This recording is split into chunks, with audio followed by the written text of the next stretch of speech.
Welcome to some very famous people you've never really heard of. Bite-sized biographies of the famous, the infamous, and the quirky in less than an hour. My name is Philip D. Gibbons, and there is more information about me, this podcast, and a bibliography at bitesizedbiographies.com. There are also photographs of many of the individuals and items mentioned in this podcast. At the conclusion of Part 2 of this presentation, there will be additional suggestions concerning further information about today's subject, Bobby Sands and the IRA plot to kill Margaret Thatcher. If you have enjoyed this presentation, please like us at our Facebook page, Bite-Sized Biographies. Subscribe to my YouTube page at Noblesse Oblige. Please note that all of Bite-Sized Biographies are now available on Spotify. And tell a friend about Bite-Sized Biographies.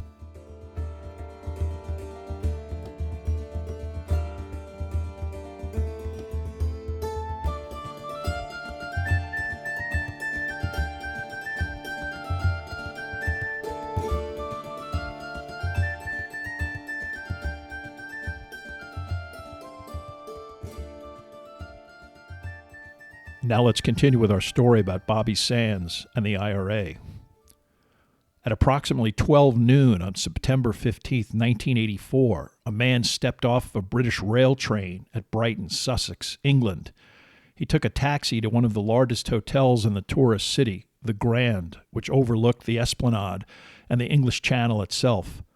Brighton was a resort and vacation destination, the shorefront featuring pubs, T-shirt shops, a carnival pier, and a promenade for the throngs that packed the town during the summer months. At the Grand, he exited the cab, the cabbie recalling an especially heavy suitcase that was removed from the taxi trunk into the custody of a hotel bellhop. 120 years old at the time, the Grand previously hosted several British prime ministers, John F. Kennedy, Napoleon III, Ronald Reagan, the Duke of Windsor, and even ABBA. But as this guest crossed the hotel foyer, he was hoping to remain as inconspicuous as possible. Stepping up to the reception area, he greeted the female clerk and requested a room on an upper floor with a view of the water. Having ascertained previously by telephone that there were ample rooms available, the man was pleased to be offered room 629.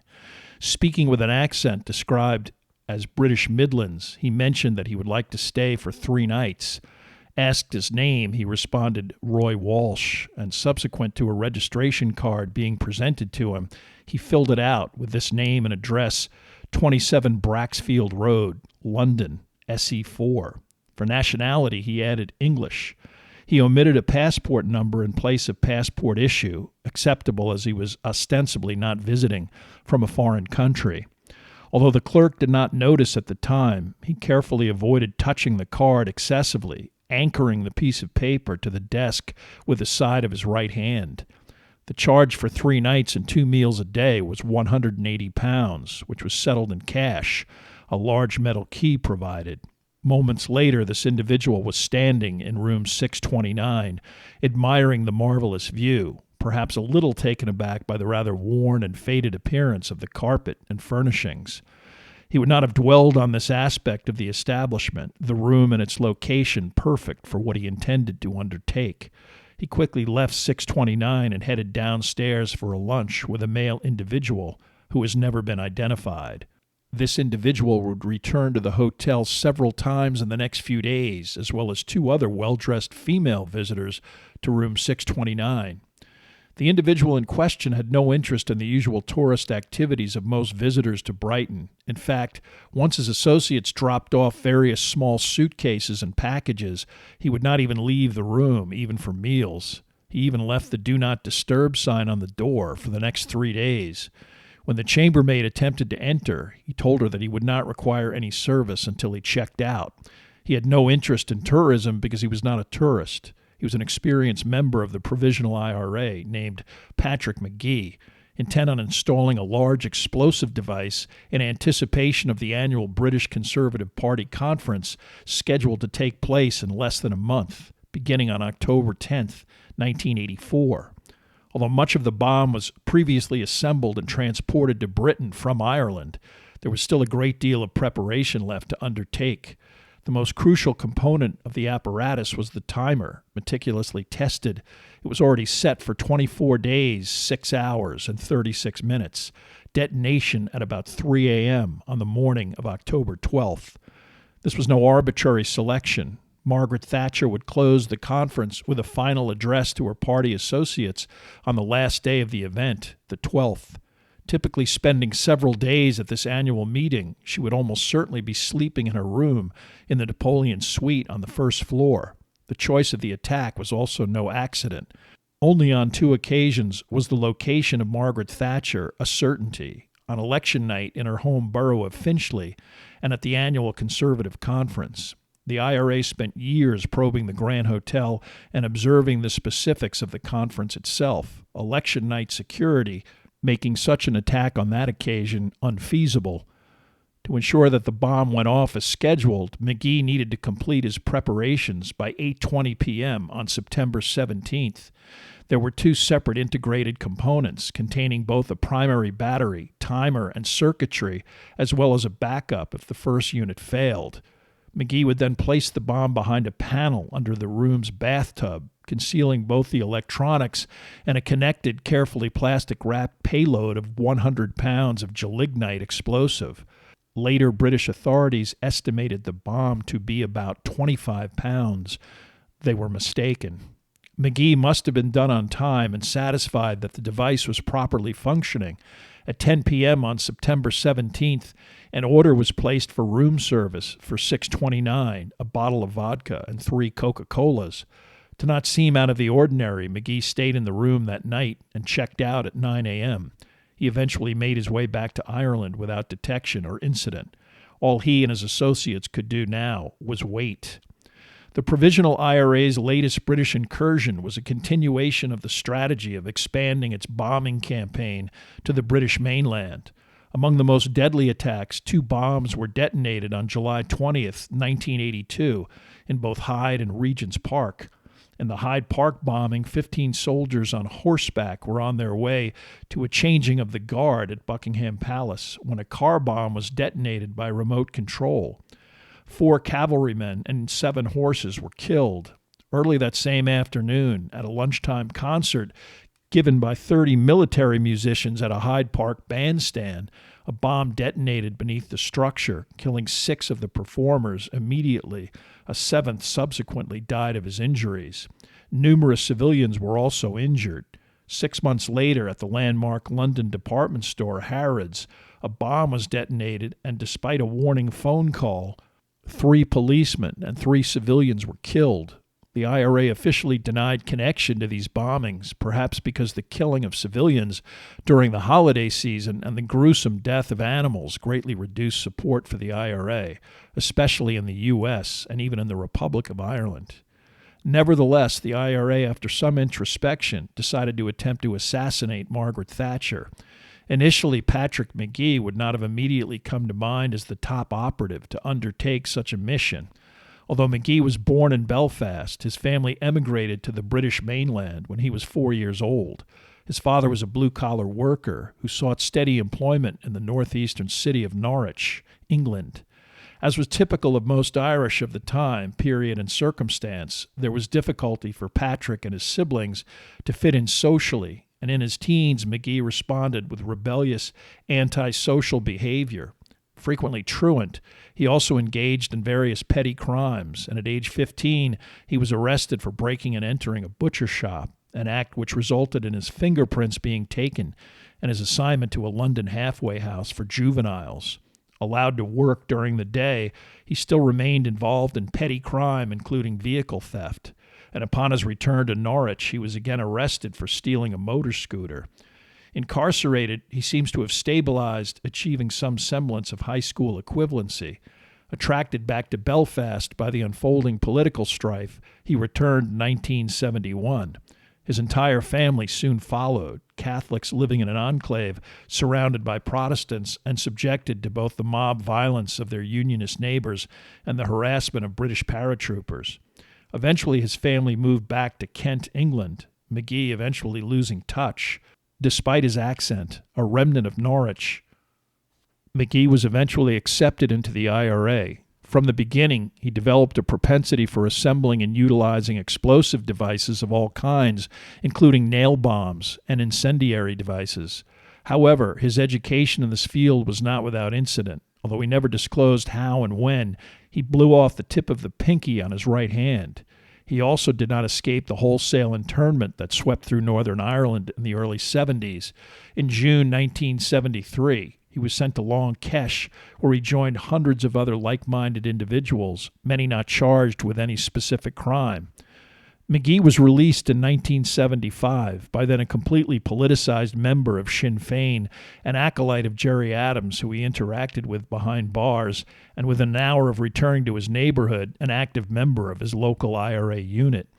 He became an ongoing participant in the numerous bombings that occurred throughout mostly Belfast, and despite a furtive existence involving frequent movement among various IRA safe houses, he became involved with and married a woman named Eileen McGreevy. And in January 1978, they had a son named Padraig. McGee was well known to British and Northern Irish authorities, and while they occasionally were able to detain him, they were unable to connect him to any illicit activities. Shortly after his marriage, McGee joined what was then known as the England Unit, the IRA sector involved with actively initiating bombings and attacks within Britain itself. He spent almost a year in Great Britain, successfully carried out several successful bombings, and most importantly, avoided capture. When it was felt that he was on the verge of arrest, he returned to ultimately the Republic of Ireland and the town of Shannon, reuniting with his wife and son.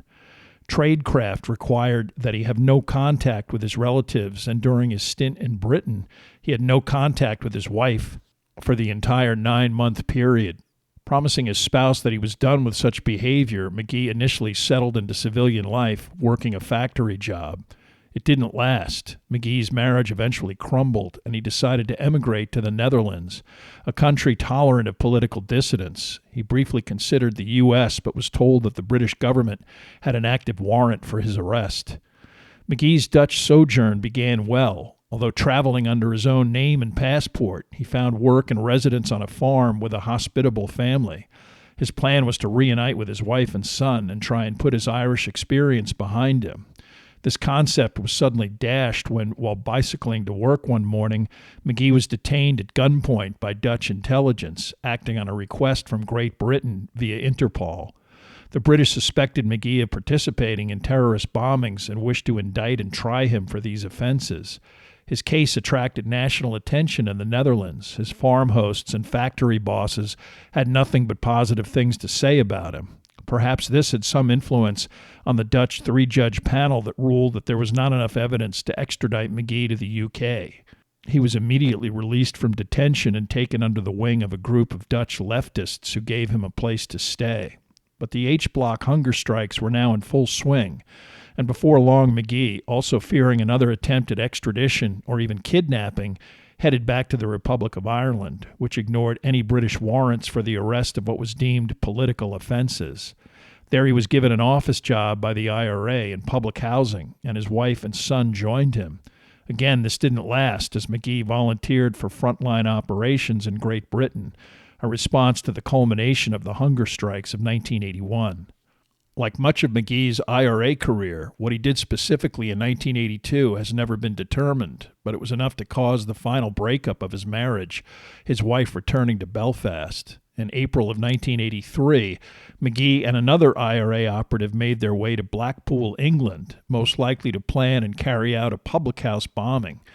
But only a few weeks into the operation, both men became convinced that they were being tailed by British authorities. Another secondary reason for the mission was the reconnaissance of sites that would be involved in the annual Conservative Party conference announced at that location for later in 1983. And once IRA men undertook an operation, it was not to be broken off without very good reason. Nevertheless, McGee and his accomplice on April 26th got into their Ford Compact and began to flee down a major roadway southeast away from Blackpool towards Preston. Their suspicions were confirmed when several vehicles gave chase. McGee's car was abandoned near the Preston train station. With local help from another IRA sympathizer, McGee and his associate were driven immediately to Wales and a ferry back to Dublin. When they got there, they faced internal IRA skepticism. McGee had been working extensively in Blackpool with a longtime IRA operative named Raymond O'Connor, who got word back to Ireland that McGee and his partner had not been under surveillance, that they merely panicked and ruined a perfectly secured mission. McGee's suspicion concerning O'Connor's possible status as an informer was one of the reasons he fled, but his IRA counterparts were reluctant to admit that they had sent two individuals into such harm's way, and O'Connor's explanation was accepted. Years later, it would be determined that, in fact, Raymond O'Connor was an informer for the British government. For the moment, McGee was in fact sidelined as an operative in the England unit, but the plot concerning Margaret Thatcher gained momentum when, in September 1983, two unknown IRA operatives, a male and female, were able to successfully register at the Imperial Hotel in Blackpool, the site of the October Conservative Party conference that Thatcher would attend. This couple only stayed for one evening, but their ability to check in weeks in advance indicated that such access would be possible at future conferences. The focus became Brighton and the party conference in October 1984. One by one, the experienced individuals most likely to be a part of that mission were detained, typically when they re-entered Northern Ireland, either out of homesickness or bravado. Eventually, it was decided to include Patrick McGee, his loyalty and experience never in question. There were few others with a demonstrated ability to access and operate in Great Britain and avoid detection, and so it was that McGee was given the green light to undertake his September trip to the Grand Hotel. On October 9, 1984, Margaret Thatcher left 10 Downing Street in her limousine, intent on the 50-mile ride to the coastal town of Brighton and the first day of the Conservative Party conference. Her security team deemed the event to be officially categorized as a low-security threat. There was no information from the vast network of British intelligence operatives and even informants that any major operation was in the offing. In fact, instead, an informant recently provided information concerning a shipment of millions of dollars worth of weapons via a fishing boat bound from the United States.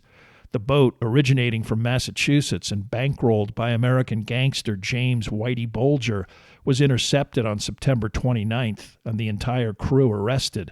Without any major terrorist incidents in recent months, the various elements of British law enforcement seemed to be on top of things. In fact, a British coal miner strike now entering its 8th month seemed far likelier to disrupt the proceedings with unrest. For Thatcher, the next few days would be a whirl of speeches, receptions, and glad-handing, all leading up to her address on the final day of the conference. Many of the participants would use the get-together as an excuse to party hard, but Thatcher spent most of her free time in the Napoleon suite of the hotel, meticulously reworking her address with speechwriters and handling the demands of everyday government. Just prior to the Prime Minister's arrival, an officer with a bomb-sniffing dog had performed a sweep of the entire first floor. But this effort was perfunctory. Hotel workers and political staff members occupying the same areas in haste to prepare for Thatcher and other political officials' arrival, disruptive to any true assessment. Still, there were over 1,000 police officers manning barricades, rooftops, and other strategic vantage points in the proximity of the waterfront of the hotel, and specific colored identification name tags for participants, as well as the typical Thatcher security entourage. On October 11th in the afternoon, another high-ranking Conservative government official, Secretary of State Norman Tebbit, gave a typically spirited address. Tebbit, a proponent of privatization and a critic of powerful British trade unions. Considered more of a Thatcherite than Margaret Thatcher, Tebbit was also perceived within conservative circles as a rising star and potential political successor to the Prime Minister. His speech was greeted with a standing ovation. The conventioneers then proceeded enthusiastically to pursue the evening's dinner and entertainment, the final night of revelry before the PM's finale ended the conference. At 10:30 p.m., Margaret Thatcher made an obligatory appearance at a nearby nightclub with over 1,000 attendees who cheerfully sang Hello Maggie to the tune of Hello Dolly, now a Conservative Party tradition. By 11:15, she was quickly escorted back to her suite at the hotel. Gradually, as the evening wound down, the revelers made their way back to their rooms. Not all of these individuals were high-profile, prominent politicians. Many received invitations as a reward for mid-level efforts on behalf of their local party associations or chaired a local Conservative Party entity. However, despite last call at the hotel's Victoria Bar at approximately 2:30 a.m., some of these guests were still finishing up their drinks as the clock inched closer to 3 a.m. Even at 2:45, Margaret Thatcher had not changed out of her ball gown and was completing the last edits to her speech, the writers now dismissed for the evening. Her husband, Dennis, was asleep in the suite's bedroom next door. After the speech was finished, her main administrator, Robin Butler, officially designated as the principal private secretary, suggested that they call it a night, but Thatcher requested that the two of them, the only two left in the suite's drawing room, press on with some additional minor governmental paperwork review. She excused herself to use the bathroom and returned at 2:52 a.m., sitting down across from Butler. Hundreds of miles away, in a remote area near Cork, Ireland, Patrick Magee was also wide awake. After spending some time in Dublin, he and the select few who knew of the plot decided that they better secret themselves in secluded safe houses as far away from their normal haunts as possible. If Thatcher was killed or seriously injured, no telling what the British or even Irish government response would be. Only days earlier, Magee specifically explained to his IRA superior exactly where the bomb was placed in the Grand, even sketching a diagram. In his estimation, it would definitely cause serious damage if it detonated, the hope that masonry and other heavy parts of the framework of the hotel would descend on the lower floors and crush the occupants. There was no talk of warning ahead of time. As far as the conspirators were concerned, these were not innocent civilians, but members of the Thatcher government and Margaret Thatcher herself, the very individuals they considered to be their chief adversaries. They also decided not to warn anyone else within the IRA, understanding that any number of informers might get wind of such a warning, indicating a massive operation. Even this general info might also lead to the plot's discovery. Magee was in such a distant area that his transistor radio, the only means of accessing any news reports, could only pick up a small station that kept repeating a canned overnight news summary every hour on the hour with pre-recorded music and no DJ. Magee's worst fear was that some glitch or malfunction or even discovery would prevent the bomb from detonating. Others might only perceive success as the assassination of Thatcher herself. Magee merely wanted to demonstrate that he was a capable operative, able to pull off one of the most audacious attacks in the history of the movement. At precisely 2:54 and 1 second, Magee got his wish.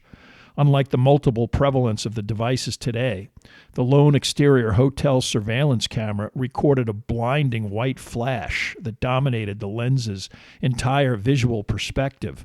A bright, fiery wave simultaneously expanded outward and upward, shattering walls, brick, and concrete. Most importantly, the blast dislodged one of the two massive chimney stacks of the hotel. In earlier times, when fireplaces were the primary source of heat, these two vents were architectural necessities. Subsequently obsolete, they still remained a major portion of the superstructure of the hotel. Only seconds after the blast, one of these stacks, weighing 5 tons, began to rapidly descend toward the foundation of the building.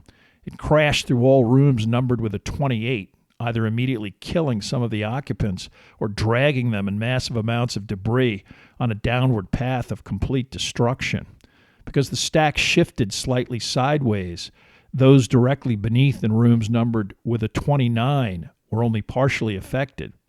In the case of Margaret Thatcher's Napoleon suite, other than glass breaking onto the rug of her sitting room, her immediate proximity remained intact, and she and Butler were not hurt in any way. She then went into the bedroom to check on her husband, despite the still audible sound of falling debris.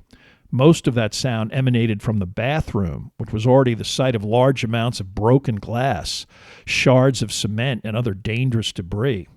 As Dennis Thatcher pulled on some outer clothes and the couple emerged from the bedroom, all three individuals exited into the corridor. Had Margaret Thatcher's trip to the John been just minutes later, the outcome of the Brighton blast may have been quite different. The shards of glass that cascaded into the bathroom dangerous enough to seriously injure or even kill her. Instead, she walked away unscathed. Others were not so lucky. The occupants of room 629, Sir Donald and Muriel McLean, were heavily impacted by the blast which emanated from their bathroom. Both were eventually rescued from the wreckage alive, but Muriel died a month later. In the adjoining room 628, Jean Shattuck had the misfortune of being in the bathroom when the bomb detonated, killing her instantly. Her husband descended from the 6th floor into the basement, but was able to crawl out of the debris under his own power, accompanied by Jennifer Taylor, an occupant of room 528. Her husband, Eric, was killed. The occupants of room 428, John and Roberta Wakeham, were also impacted. Roberta was killed. In 328, Sir Anthony Berry, MP, was killed. His seriously injured wife, Lady Sarah Berry, was rescued from the wreckage. Perhaps the most prominent politician to be injured was Norman Tebbit, who was dramatically extricated by stretcher, his rescue broadcast live on early morning British television. Occupants of room 228, he and his wife survived, but Margaret Tebbit was left paralyzed, spent 2 years in rehabilitation, and required a wheelchair for the rest of her life. In all, 5 people died. Over 30 were injured.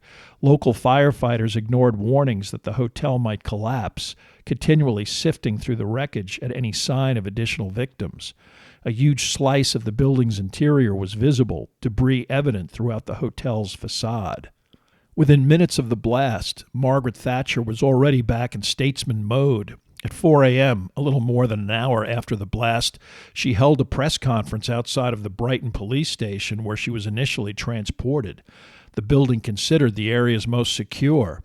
To the BBC and other press, she proclaimed that the conference would go on and her speech was to be delivered on schedule. She entered the hall promptly at 9 a.m. and retired to a private office for the obviously necessary speech revisions. For security reasons, the convention center area remained mostly empty, many participants having to wait to be screened by now very tight security. However, at 2 p.m., when the Prime Minister appeared on schedule and delivered the closing address, her mood utterly defiant, she was accorded a lengthy standing ovation. Acknowledging such rhetoric as, "The fact that we are gathered here now, shocked but composed and determined, is a sign that not only has this attack failed, but all attempts to destroy democracy by terrorism will fail." The IRA was equally confrontational, issuing a statement that included additional malevolence.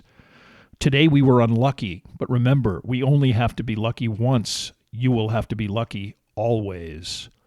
The investigation into who specifically was responsible for the Brighton bombing began immediately. Although officially headed by Jack Rees, the head of the Sussex Criminal Investigation Department, in truth a manhunt would be undertaken by a pastiche of various British law enforcement units. There was no overall federal investigative bureau like in the U.S., but the anti-terrorist branch of the Metropolitan London Police also became involved. Unlike Sussex, they had extensive experience with similar bomb blasts.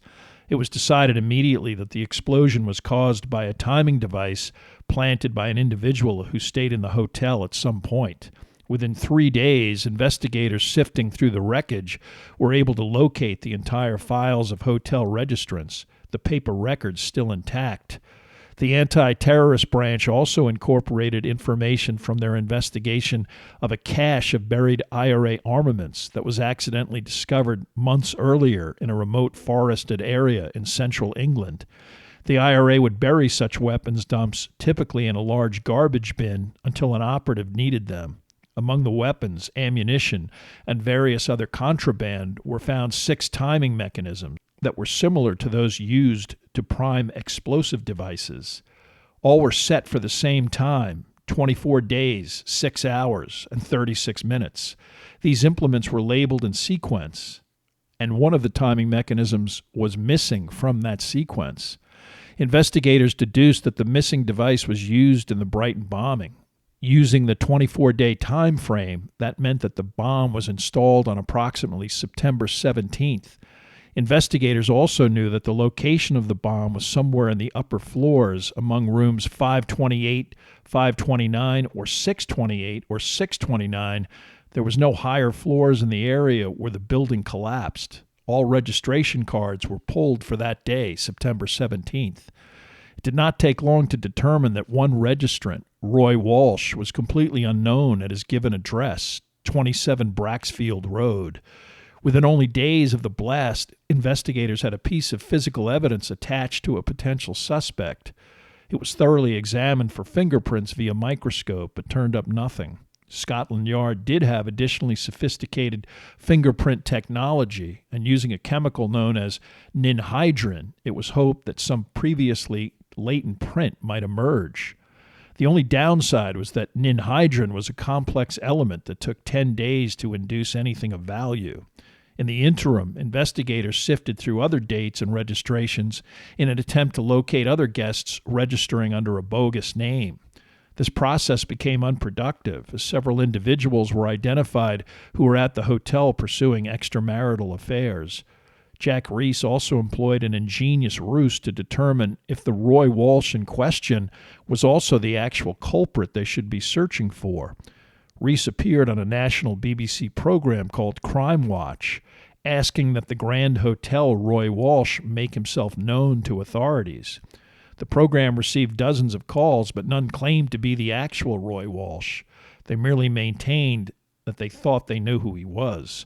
That was exactly what Reese wanted, believing that if a Roy Walsh did not step forward, it was because he did not wish to identify himself, because his presence at the Grand was no mere romantic assignation. It was not until November 13th that technicians turned up 4 viable prints from the specially treated registration card.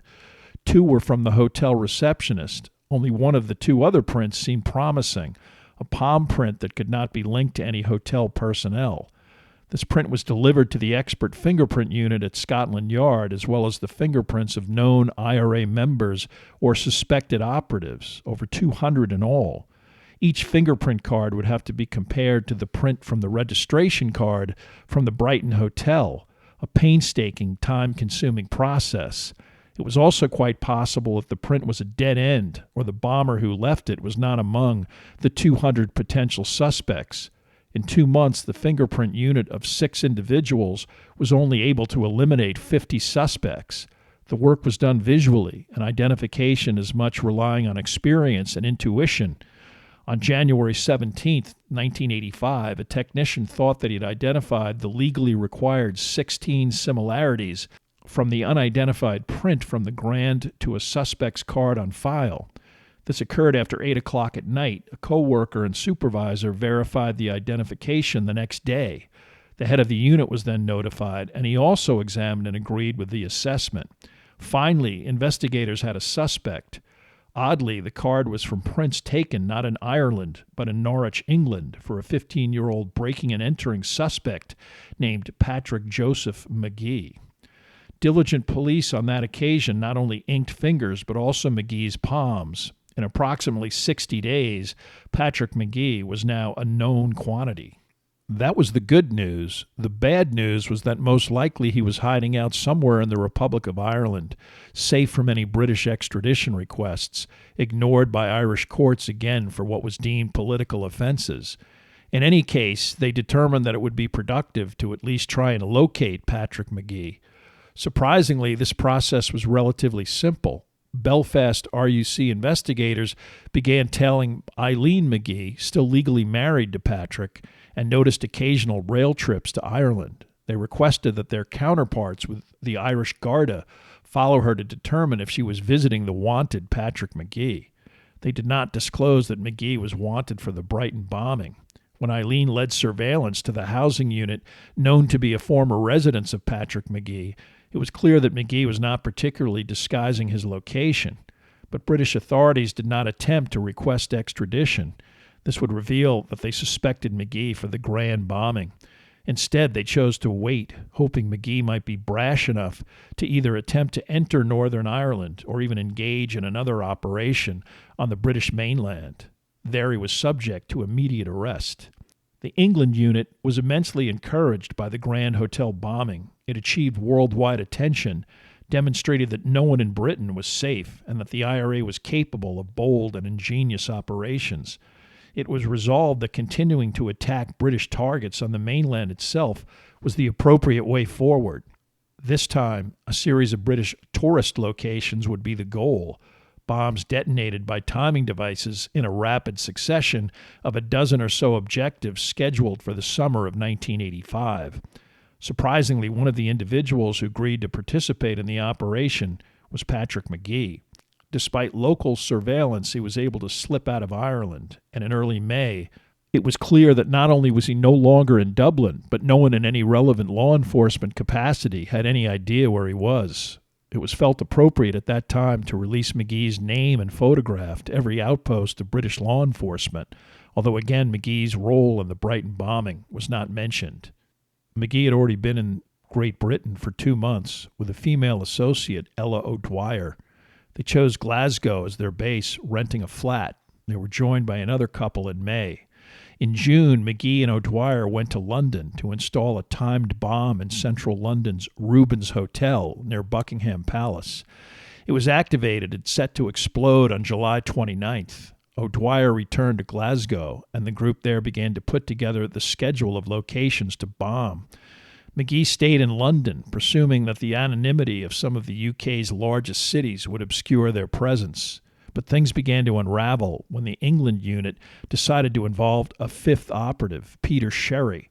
Smuggled from Belfast into Scotland aboard a merchant ship, Sherry was under surveillance from RUC intelligence implicated in recent IRA activity. The RUC followed Sherry, having no idea what he was up to, but patient enough to see where his trail led. Sherry seemed unworried and immediately booked a train ride from the Scottish port town of Ayr to Glasgow. From there he boarded a London-bound train but got off at the first stop over the Scottish border, Carlisle, England, and then checked into a hotel. The RUC kept him under observation, now accompanied by British Metropolitan Special Branch detectives who had jurisdiction in Britain.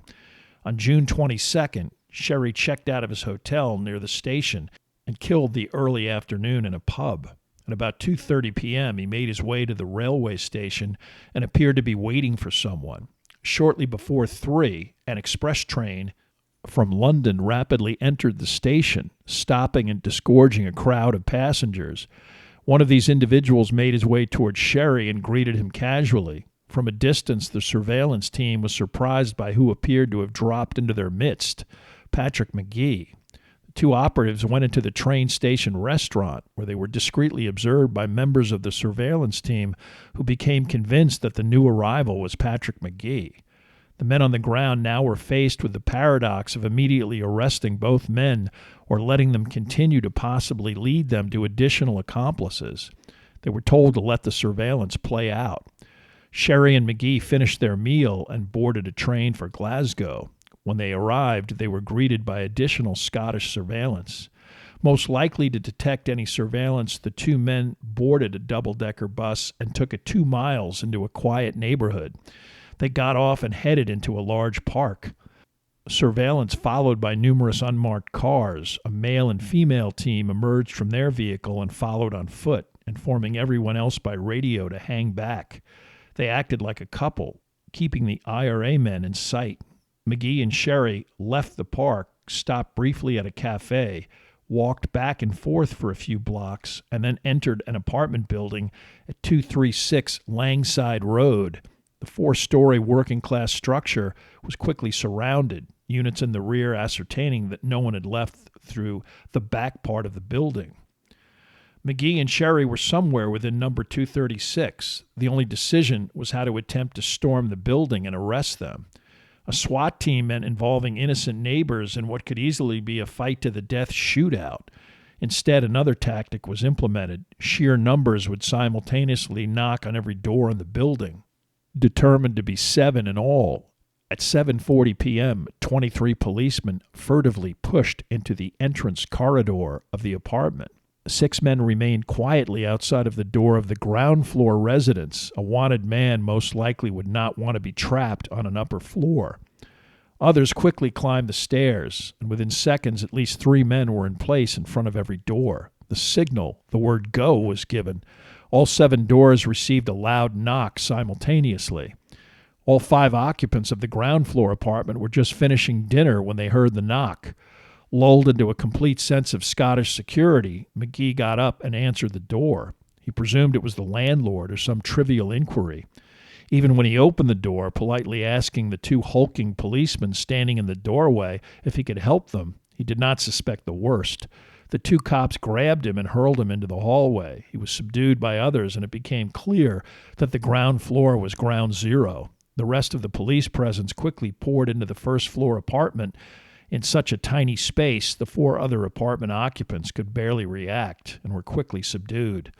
Special attention was taken with McGee, who had his shoes removed as he was handcuffed in his stocking feet and taken away in a separate police van. Foolishly, specific written notes were maintained at the Glasgow flat that described not only potential bombing sites, but the existing bomb in place at the Rubens Hotel. A London bomb squad successfully neutralized this device with minimal damage.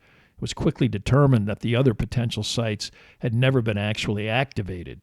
On June 23, 1986, Patrick McGee, after his conviction in London's Old Bailey, was sentenced to 8 life terms for murder and conspiracy relative to the Brighton bombing, and would not be eligible for release without serving a minimum of 35 years, the harshest penalty available under British law, which did not permit the death penalty. As he was taken down, he defiantly raised his fist and in Gaelic shouted, "Our day will come." Margaret Thatcher, although convinced that the IRA would eventually successfully assassinate her, instead did not survive the machinations of British society and politics. She remained a polarizing figure who resigned her party leadership in 1990.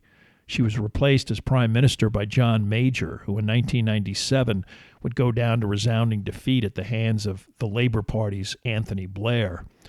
By this time, an extraordinary process was underway to bring an end to the violence in Northern Ireland. This extended negotiation, facilitated by mediation involving the United States and a true desire to end the violence in Northern Ireland by most parties involved, culminated with a written agreement in 1999 known as the Good Friday Accords. A monumental event, it included the voluntary disarming of all of the hostile sectarian entities, including the IRA, and the release of all prisoners, both Unionist and Republican, regardless of their particular offenses. Despite the specific objection of British Home Secretary Jack Straw, one of the immediately released prisoners from the Maze on June 22, 1999, after 14 years of confinement, was Patrick McGee. Emerging from jail with a Ph.D., he is still active today in attempting to bring about a reconciliation with his former enemies and victims, even interacting with Jo Berry, the daughter of Sir Anthony Berry, who died in the Grand Hotel bombing.